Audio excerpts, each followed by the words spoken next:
We are on the west side. Here's the fort, the Prince's Part, which is in front of us. That mound over there, to the left and to the right of it, there were suburbs where craftspeople and merchants lived and worked.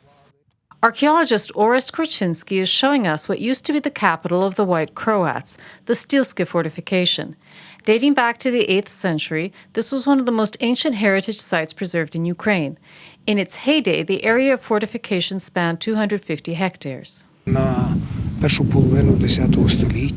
the first half of the 10th century, in the heyday of this city, about 40,000 people lived here. If you compare this with Kiev under the reign of Volodymyr the Great, its fortified area was only 9.7 hectares. The fort is located in a forest between the town of Mykolaiv and the village of Stilsko and Dubrova. It includes an ancient temple complex which consists of 7 groups of caves. Researchers believe that each room had a separate altar dedicated to a different god. These recesses in the walls used to have altars, and other recesses were for relics of saints. In pagan times, this was a place for sacrifices.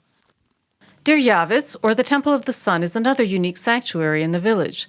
It is a pagan temple on a rock that existed more than 1,000 years ago. Remains of ash and charred wood clearly show that a sacrificial fire burned here continuously. We conduct archaeological research. At a depth of 1.7 meters under the stone, we found the remains of sacrifices. These were bones of animals and birds. We also found fragments of pottery. Local residents also help in archaeological research. Vasil participated in several excavations.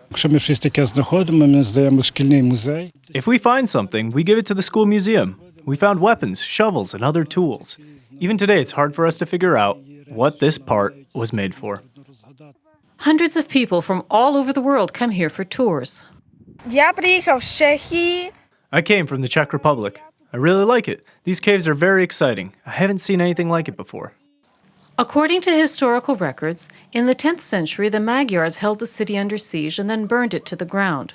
Survivors relocated to the valley of the Kolodnica River, where they founded a new settlement. It was called Stilsko, in memory of the destroyed capital of White Croatia. Today, about 800 people live in the village. Ukrainian archaeologists continue exploring the area. They do not exclude the possibility that there may be an underground city under the village. Reported by Yulia Bil for UATV.